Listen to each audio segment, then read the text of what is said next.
گزرتے ہوئے زمل کے پاس رکا اور اس سے بات کرنے لگا۔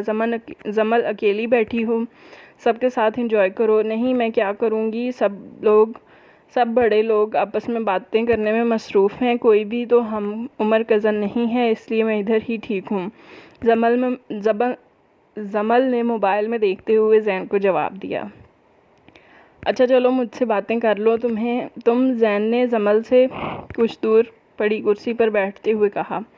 سیل فون میں کیا دیکھ رہی ہو؟ کچھ خاص نہیں، بس کل کے فنکشن کی تصویریں۔ زمل نے سر اٹھایا اور بولی۔ زمل میں کہنا چاہ رہا تھا۔ زین رک گیا کہتے ہوئے کہ۔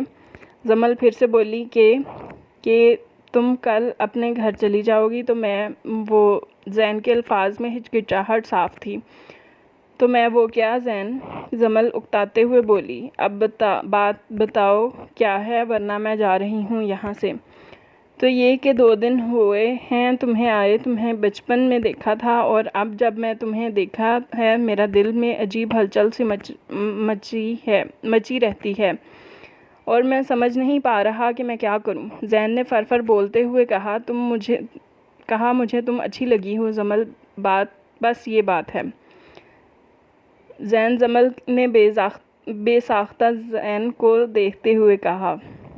زین نے زمل کو دیکھتے ہوئے پھر سے پوچھا۔ زمل میں تمہیں کیسا لگتا ہوں، اس بارے میں تمہارا کیا خیال ہے؟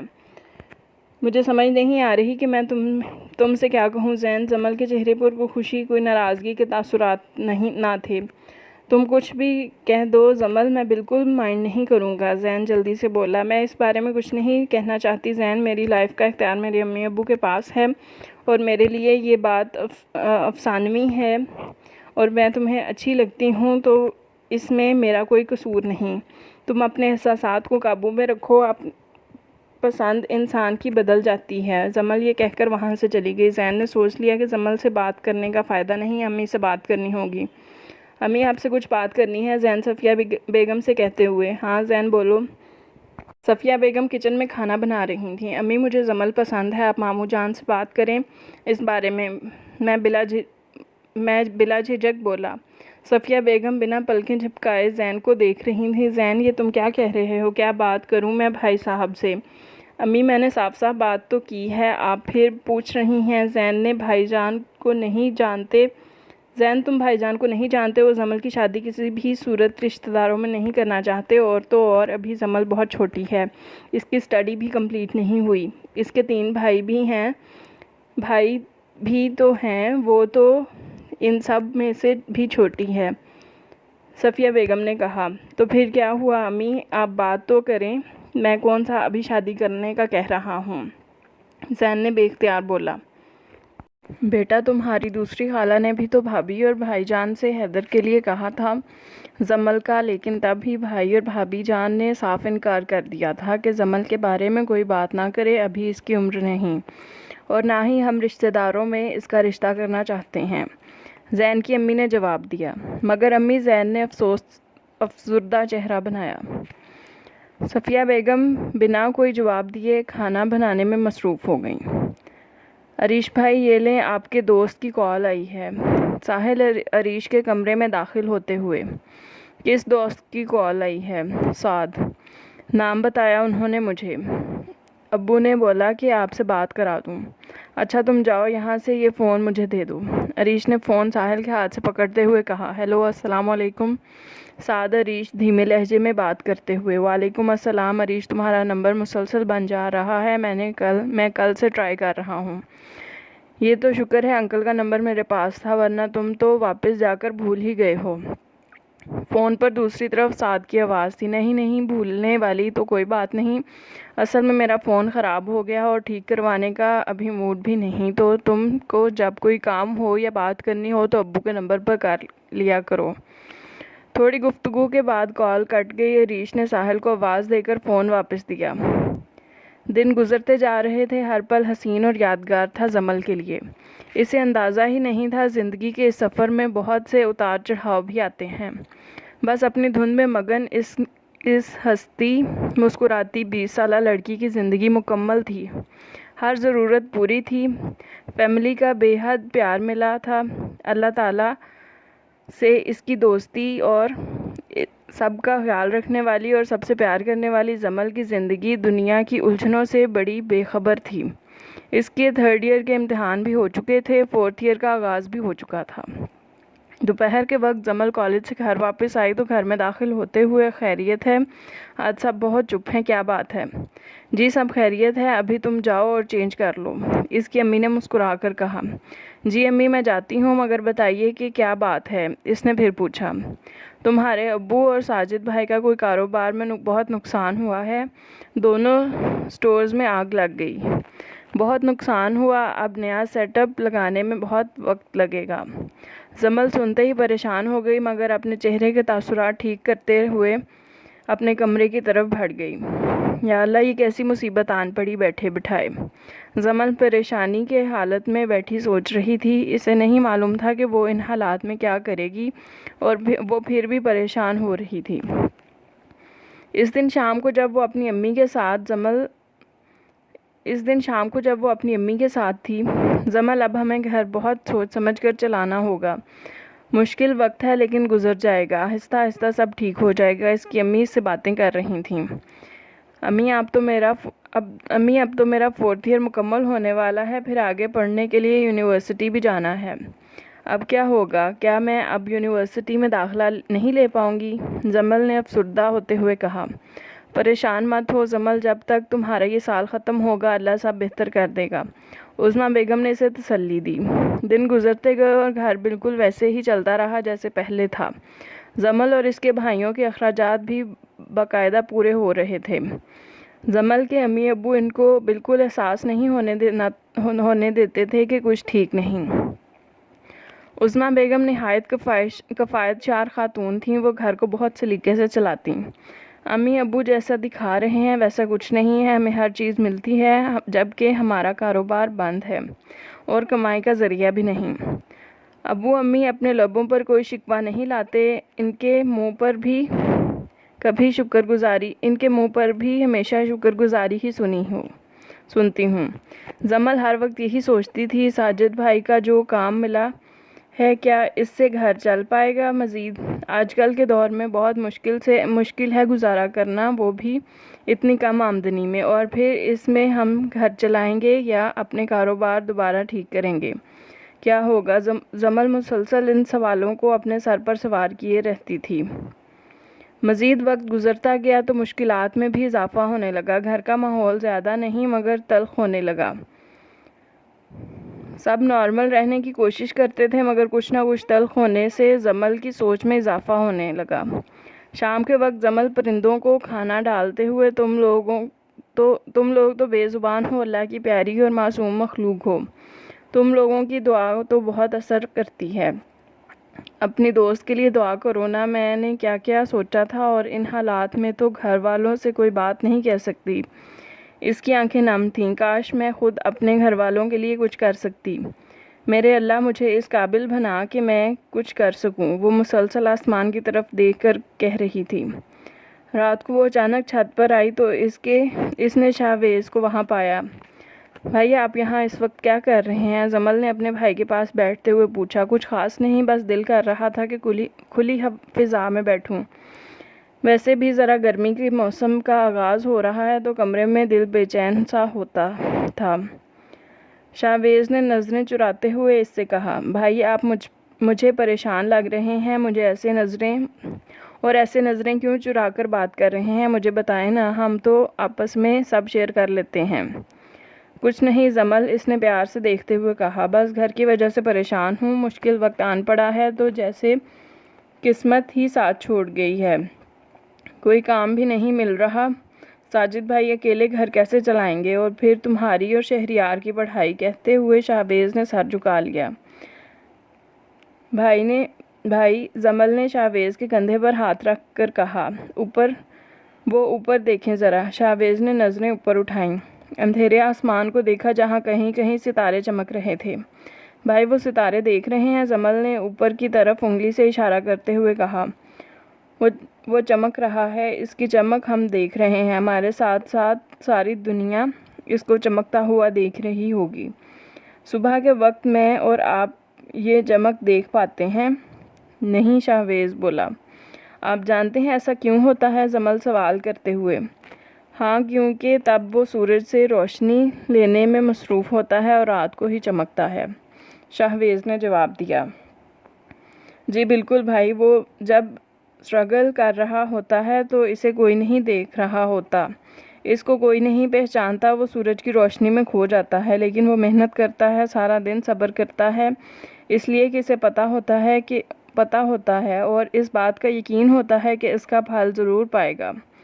وہ سارے دن کے مسلسل صبر کے بعد جب وہ رات کو چمکتا ہے تو اس کی چمک دیکھتے ہیں، تو سب اس کی چمک دیکھتے ہیں، اس کی اپنی پہچان ہوتی ہے کہ وہ دیکھو ستارہ ہے، چمکنے والا ستارہ۔ جمل کی آنکھوں میں امید کی چمک واضح دکھائی دے رہی تھی۔ بھائی آپ بھی پریشان مت ہوں، یہ وقت صبر اور ہمت سے کام لینے کا ہے۔ کیا بات ہے، ہماری ملی تو بہت بڑی باتیں کرنے لگی ہے، شاہویز نے جمل کے سر پر ہاتھ رکھتے ہوئے کہا۔ بہت شکریہ جمل، میری ہمت بڑھانے کے لیے، انشاءاللہ سب ٹھیک ہو جائے گا۔